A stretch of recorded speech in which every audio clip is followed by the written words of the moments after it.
آیا، یہ کسی کا تخمین نہیں ہے جو تحریر میں آیا، یہ یقین ہے جو تحریر میں ہے، اور ایسا یقین کہ جس کو کلینی نے اپنے لیے مصدر بنایا، ایسا یقین جس کو صدوق نے اپنے لیے مصدر بنایا، ایسا یقین جس کو توسی نے اپنے لیے مدرک بنایا، ایسا یقین جس کو ہلی سے لے کے مجلسی تک سبوں نے اپنے آپ کو اس منزل پر لا کھڑا کیا۔ نہیں، یہی تو عین الیقین ہے، یہی تو حق الیقین ہے، اس کے علاوہ یقین کی کوئی اور تعریف نہیں کی جا سکتی۔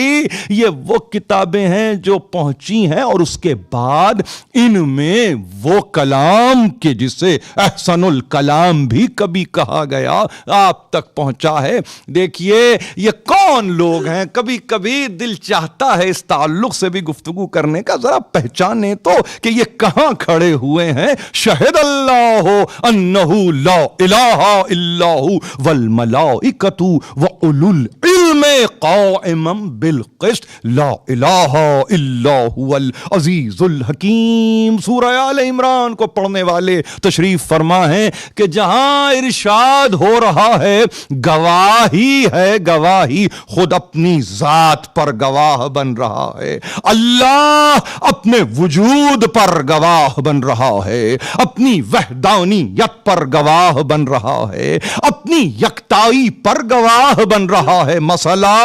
انسانوں کا نہیں ہے، مسئلہ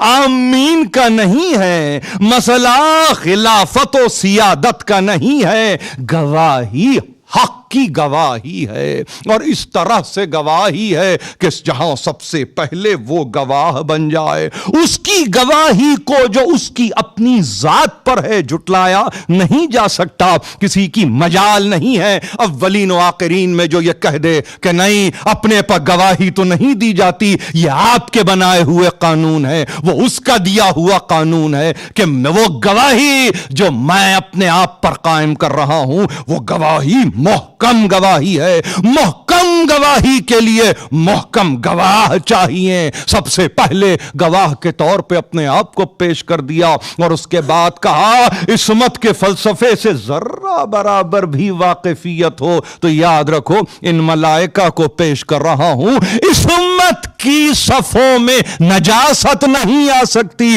اسی لیے کہا اولو العلم قائما بالقسط۔ جہاں عصمت ہو، جہاں طہارت ہو، جہاں نجابت ہو، وہاں پہ کوئی اور نہیں آ سکتا۔ یہ مسلمانوں کی بنائی ہوئی صفیں نہیں ہیں کہ ریاکار بھی وہی ہے، منافق بھی وہی ہے، وہ جو بغض رکھتا ہے اور کینہ رکھتا ہے وہ بھی کہیں کہیں ہے۔ نہیں، مسئلہ توحید الہی کو منوانا ہے، اول میں بھی وہی، آخر میں بھی وہی، اوسط میں بھی وہی، اور محشر تک بھی وہی، تنہا وہی ہے، کوئی اور نہیں ہے۔ تو بے اختیار کہا اللہ اپنی ذات پر گواہ بنتا ہے، گواہی دے رہا ہے کہ اس کے سوا کوئی اور نہیں ہے قابل پرستش، اس کے سوا کوئی اور نہیں ہے عبادت کے لائق، اور ہاں ملائکہ گواہی دے رہے ہیں، اور وہ جو صاحبان علم ہیں وہ گواہ بن رہے ہیں۔ اب اس آیت کو دو طرح سے مسلمانوں نے پیش کیا، ایک یہ کہتے ہوئے کہ یہ سب مل کے اس کے قسط و عدل کی گواہی دے رہے ہیں، ایک طریقہ اور اختیار کیا گیا اس آیت میں یہ کہہ کر کہ نہیں وہ تو ہے ہی عدل مطلق، مگر اب یہ صفت عدل اولی العلم کا علم کا خاصہ ہے، یہ ان کا طریقہ ہے، یہ ہیں جو عدالت پر قائم ہے۔ اس کا مطلب یہ ہوا اگر اس کے عدل کی گواہی دے رہے ہیں تو بجا ہے، اور اگر یہ خود عادل ہیں تو اس کا مطلب یہ ہے کہ اس کی اس صفت عدل میں شریک ہو رہے ہیں جس کا تنہا وہی تو ہے کہ جہاں سے ایمانسپیٹ ہوتا ہے عدل، جہاں سے جلوہ فگن ہوتا ہے عدل، یعنی اس کی صفت عدل میں ان کی عدالت اس طرح سے شامل ہو جاتی ہے کہ جہاں اب فرق نہیں رہتا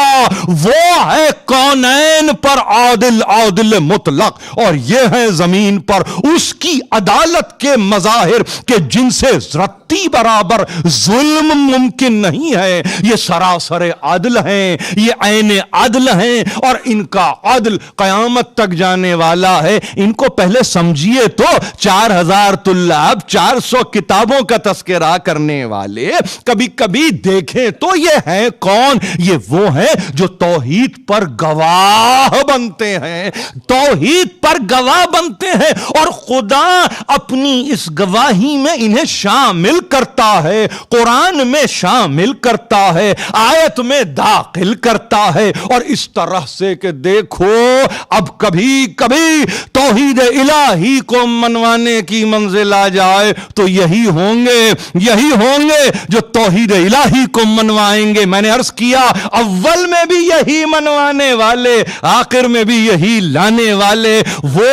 اگر یوم الست ہے تو موجود ہیں، وہ اگر یوم مباہلہ ہے تو موجود ہیں، وہ اگر یوم غدیر ہے تو موجود ہیں۔ حیرانی نہیں ہوتی دنیا یہ کہتی ہے، امام ششم نے کہا اور عجیب منزل پہ کہا کہ نور کی طاقتوں میں ایک طاقت یہ ہے کہ چاہے تو شے کو اپنے مقام سے ڈسپلیس کر دے۔ عجیب بات ہے، دیکھیے میں کہاں سے اس فکر کو لا رہا ہوں مجھے نہیں معلوم، مگر یہ چونکہ بات ہو رہی ہے توحید الہی کو منوانے کی تو سمجھنے کی ضرورت ہے توحید الہی کو منوایا کیسے جاتا ہے۔ یہ کہہ کے اشہد ان لا الہ الا اللہ سب تو کہہ رہے ہیں، مسلسل کہہ رہے ہیں، ایک تحریک کی صورت میں کہہ رہے ہیں، اور تواتر کے ساتھ کہہ رہے ہیں۔ کمی کیا ہے آخر؟ کیا اخلاص کی کمی ہے؟ کیا خلوص کی کمی ہے؟ کیا زبان میں اثر کی کمی ہے؟ آخر وہ کیا بات ہے کہ جو اس کو آمادہ نہیں کر رہی ہے کہ ہر ایک کی گواہی کو قبول کر کے یہ کہے کہ ہاں تم سب تو میری ذات پہ گواہ ہو،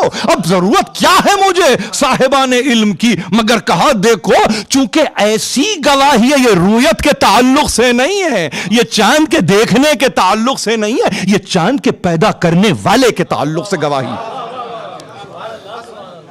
ان مقامات سے اگر انسان گزرے تو عجیب بات کر رہا ہوں، اور آج کے لیے میں جتنی بھی گفتگو کروں اس میں آپ کی توجہ سائنسز سے متعلق یہاں پہ میں سمجھتا ہوں طلاب بھی ہوں گے اور شاید اساتذہ بھی ہوں گے، اور امام ششم کے تعلق سے سائنسی انکشافات یہ لفظ بہت عام ہے، یا تحقیقات یہ بھی بہت عام لفظ ہے، یا ایجادات یہ بھی بہت عام لفظ ہے، جو چاہے کہیے ایسا محسوس ہوتا ہے کہ اتنا ہم نے لفظوں کا استعمال کیا کہ مناسبت نہیں رکھتے یہ اس ذات سے، یہ لفظ چھوٹے چھوٹے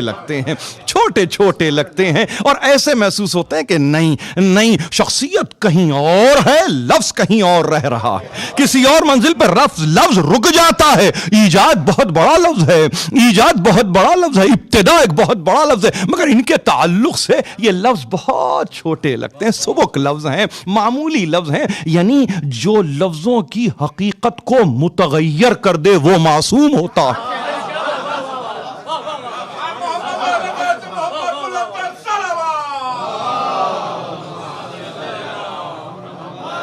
جہاں لفظ میں تغیر آ جائے،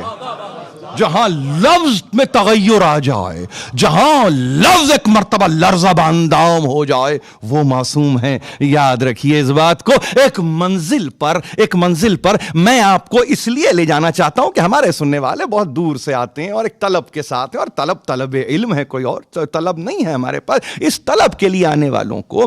کے لیے میں صرف ایک یوں سمجھیے کہ نمونتاً کہہ لیجئے یا یوں کہیے کہ تبرکاً کہہ لیجئے کچھ باتیں میں اس لیے کرتا ہوں کہ محفوظ بھی رہیں، اور نہ صرف محفوظ رہیں بلکہ ان کو کبھی نہ کبھی کہیں نہ کسی نہ کسی فورم سے ادا بھی کیا جائے۔ دیکھیے مسئلہ کیا اور ہو رہا ہے، مسئلہ یہ ہو رہا ہے کہ آپ نے کہا کہ ایجاد کیا، آپ نے کہا ابتدا کی، آپ نے کہا آغاز کیا، آپ نے کہا شروع کیا، یہ سب آپ نے کہا ایک ایسی